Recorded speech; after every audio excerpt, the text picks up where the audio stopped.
try to get cocky there and do 5. What's going on, guys? Welcome back to another scooter video. My name is Chase Ross if you guys are new to my channel, and in today's video we've got a very special one planned for you. Now, I've been coaching for quite some time, and I've come to realize that a lot of you guys are visual learners. And for myself personally, I know how hard it is to send a trick that I've never sent before. So what I'm gonna try to do today is visually show you guys what to expect when you're trying tricks like flairs, buttercups, 540 flairs, even just simple tail whips, just to give you guys a better idea on how to master these tricks. Now, without any more hesitation, let's jump into today's video. I'm gonna let the intro roll. I'm gonna get warmed up out back, and we're gonna get this day rolling.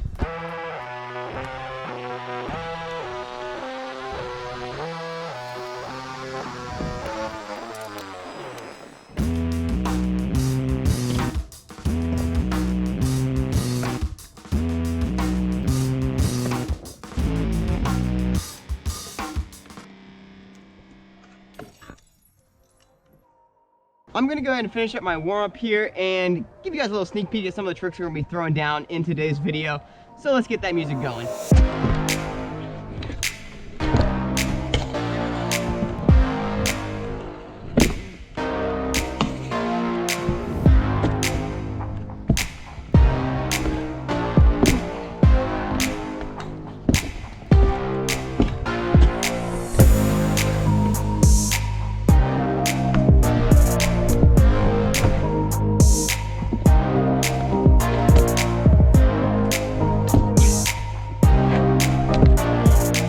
Oh goodness. All right, we better start this video before I fall off the ramp again. The first trick on my list is going to be flairs, some briflips, buttercups, 360 bar spins, tail whips, Flair whips, kicklesses, turn downs, finger whips, and 540 flairs. At any point during the video, if you guys want to go down in the description, there will be timestamps for each one of these tricks. So if you guys are trying to learn a specific trick or want to get a visual on what one trick looks like, click down below so you guys can click the timestamp specifically for that trick.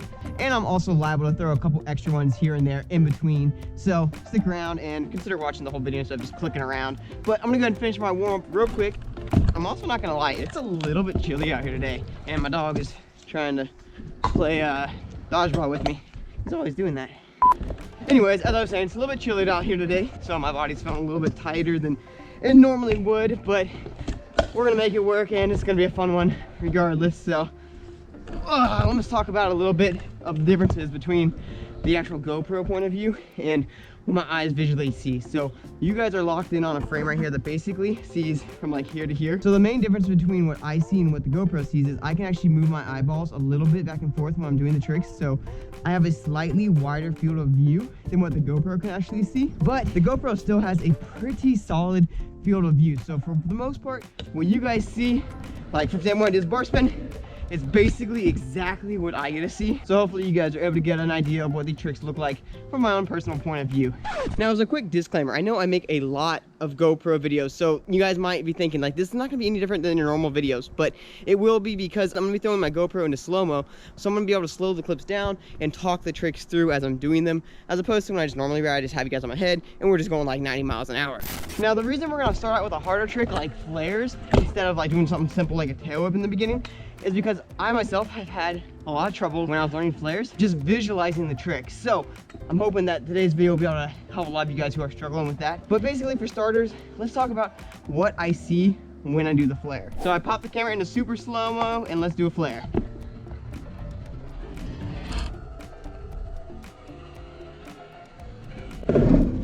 Basically, at first, I don't actually see a whole lot. What I'm doing is I'm pulling back and looking straight back, which means I'm gonna see exactly whatever is in my eye path right above my head. So for example, all I see is beautiful sky, or in my case, gray sky. But then once you start to actually approach going upside down, the corner of your eyes will start to see the quarter pipe.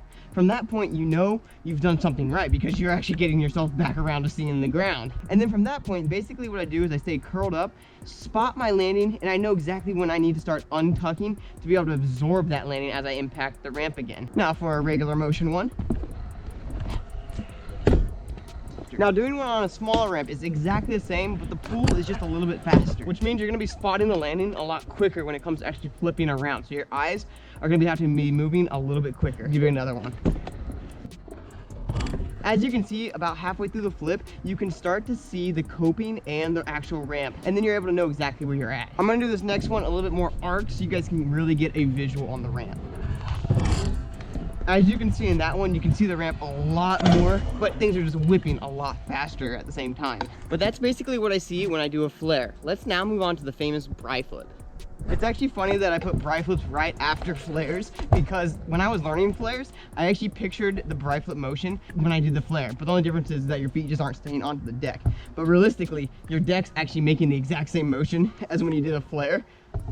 But anyways, enough about flares. Let's actually start talking about the briflip now. When you do a briflip, your visual is going to be seeing just really the bars in front of your body the entire time while doing it. So as the briflip comes around, your bars are staying in front of you, and you're actually seeing that deck as it goes up and over your head. Once you get to about 3/4 of the way of the briflip coming around, you'll be able to see that deck, and you'll know exactly where you need to snag it at. This helps play a huge role when you're getting really big air and you need to catch your briflip, or maybe even add another trick into it. Like that, I caught it well above the coping height and gave me plenty of hang time if I wanted to throw an extra bar spin or something in there. Now, as you can see from the video, my briflip really stays nice and tight to my body. The bars never really get above my eye level. They really stay nice and tight to my chest, keeping the entire briflip nice and low and concise. That way it comes around fast enough for me to catch it. Also, right here in the video, you can see exactly where my foot catches the deck.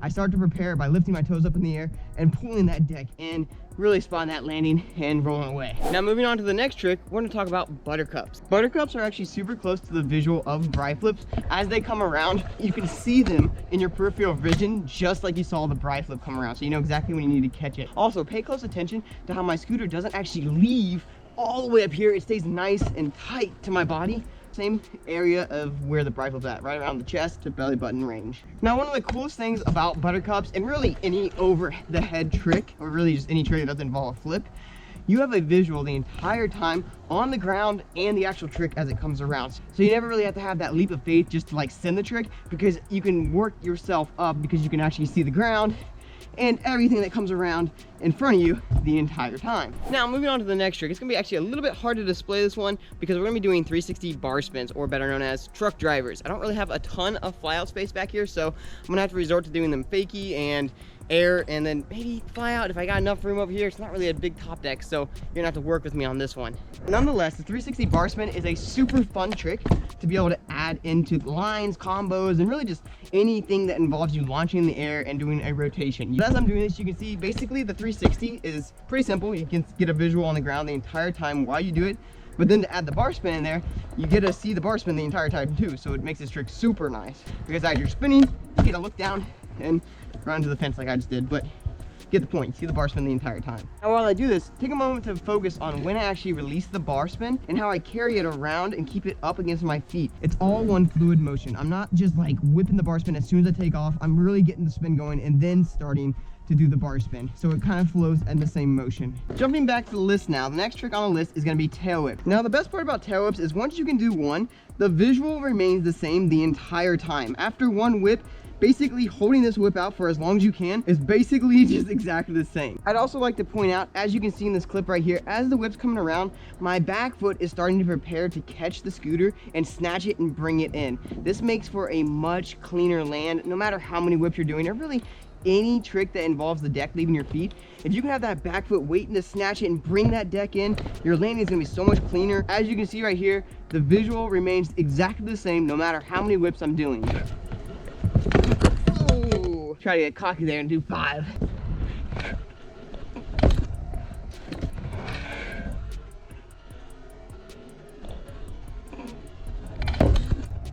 Now let's keep this whip visual going and move down the list to flare whips. Now, I remember the first time I was trying flare whips.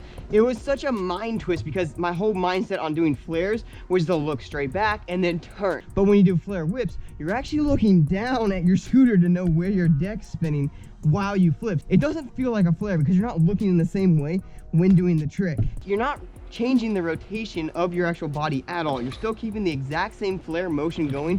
So as you're rotating through the air, you're still pulling through like a normal flare, but your eyes are looking in a different location. As you guys can see right here, as I do the flare from the initial takeoff, I start to look back, but then immediately look down to my feet to be able to watch the deck as it comes around, so I know where it is and when I need to catch it. This is the same for double whips and triple whips, or even quad or quint. It's just the same exact thing for any whips that you do in your flares. Also, as you can see, as I'm doing the flare whip and I start to see that whip, I can still visually see the quarter pipe out of the peripheral of my vision, so I know where I'm at in the air. All right, next on the list, we're going to talk about everybody's favorite, which is kicklesses. Not my personal favorite, just as a side note, I don't personally like kicklesses that much, but you guys seem to love them.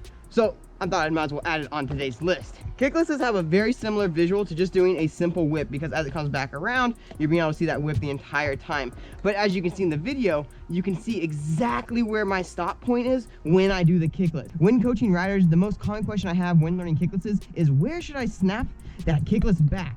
Now, each person is going to have their own personal preference to this, but I've come to find that getting that heel whip about 3/4 of the way around and then snapping it up and getting that kickless back seems to be the best spot. As you guys can also see, the heel whip stays actually really close to my body the entire time, and it's not getting super extended. That way I can whip it back with no problem. As soon as I start trying to do a heel whip all the way out here, it turns into like this crazy super heel whip, kicky bri, whatever you want to call it, and it becomes so much harder to catch in the air and really just keep contained. Especially when it comes to doing things like double kicklesses. If you're cranking them all the way out here, my goodness, dude, you are going to be struggling getting your kicklesses around. Another thing I'd like to mention during the actual visual aspect is notice where my hands are. They're never going above my eye level during the kickless. If you notice that your kicklesses are getting all the way up here, kind of following with that like super kickless we were just talking about before, really, you never want to bring your hands on a kickless much higher than your actual shoulders. I'm running out of light now, so we're gonna have to pick up the pace and move down this list even faster. Up next, we've got turn down. Now, if you guys watch my channel a lot, you already know turn downs are one of my all-time favorite tricks. So let's give you a quick visual and then I'll talk it through. As you guys can see, turn downs are purely a style trick. So you can really crank this trick as hard and as far as you want to, but as you can see, my hands are turning over my thighs and I'm pointing my toes. As I point my toes, that's actually helping me extend the turn down a little bit farther. Now, I can't believe it's taken me this long to actually recommend a tutorial that I've made in today's video. If you guys want to learn how to turn down, I have the tutorial up in the upper right hand corner as well. I basically have a tutorial for every single trick in this video, so if you guys have watched this video, visually seen what I see when I do the trick, maybe the next step should be go click my tutorial and go watch and learn how to do the actual tricks so you can go out and do it yourself. But anyways, back to turn downs. As you can see, I'm really turning over my thigh the entire time when I do this trick. That's really the key element to this trick. The eyes stay focused on the ground the entire time, so you know exactly where you're at, and then you're just turning over your scooter, kind of like folding over yourself in a sense. You can even add some tricks into it like whip turn downs and flare turn downs, which are two of my personal favorites. Moving right down our list now, we're gonna talk about finger whips. You guys can really see from the head cam view that I'm actually pulling my scooter up to me and then hitting my deck around. It's really important that you're not leaning over to actually grab your scooter, because this is gonna throw you off in the air when it comes to hitting the quarter pipe. So the best thing to do is bring your scooter up in the air, then do the finger whip, and then put your hand back on as fast as you can. This is the same for adding multiple whips into your finger whip. So if you're adding a whip, you're gonna be doing the finger whip, putting that hand back on the grip, and finishing that whip as fast as you possibly can. Notice that my foot is waiting there to catch the deck and bring it in, just like when we're doing a normal tail whip. Now moving on to the last trick on our list, let's talk about 540 flares. This is by far one of my favorite tricks, just because of the aspect of going up, doing a flare, but then also adding an entire 360 in with the flare. At first takeoff, you can see I really don't see the ground that much. As I start the flare, you can see I start to rip off the same exact way I would a normal flare, but then I quickly turn it into a 360, and then I don't even see the ground until the final part of the flip starts coming around, as if you're just kind of finishing up that nice little flare. That's the only time I see the ground. Now, from the head point of view on this trick, it is kind of like a whole bunch of craziness going on from start to finish. But if you watch it enough and really slow this clip down, you can really start to see that my head is guiding the rest of my body. Wherever my head goes and looks, my body follows. So with that in mind, watch this clip again and watch how my head whips, starts turning, I see the quarter pipe, and I start to spot my landing, tuck in, and roll away. 540 flares are actually the reason why I wanted to film today's video, because I have a series on my TikTok. Actually, real quick, if you guys are not following me on TikTok or Instagram or even here on YouTube, first off, what are you doing? Smash that subscribe button so you guys don't miss out on the next video. Also, hit that follow button on TikTok and Instagram so you guys can keep up with all the scooter stuff that I do. But anyways, back to TikTok. I have a series on my page where I basically have the caption say, this is what I see when I do, and then insert the trick. The last one I did was 540 flares, and it got a crazy amount of views and a lot of comments saying like, wow, I had no clue that's what you see when you do this trick. So I thought it'd be really cool just to make a video of like 10 different tricks so you guys can get a visual on the tricks that you maybe can't yet do. Thought it might help you guys progress your own scooter riding and maybe just give you guys something fun to watch at the same time. I know it gave me something fun to film, so if you guys want to see some different tricks from a head cam point of view, comment that trick down below and I'll make another video, maybe like another 10 or 20 tricks, and have some fun with it. But man, this was a blast. I really hope you guys did enjoy today's video. If you did, seriously, hit that thumbs up button, and if you guys are not yet subscribed, hit that subscribe button. But that's gonna do it right here. I'll catch you guys in the next one. Later.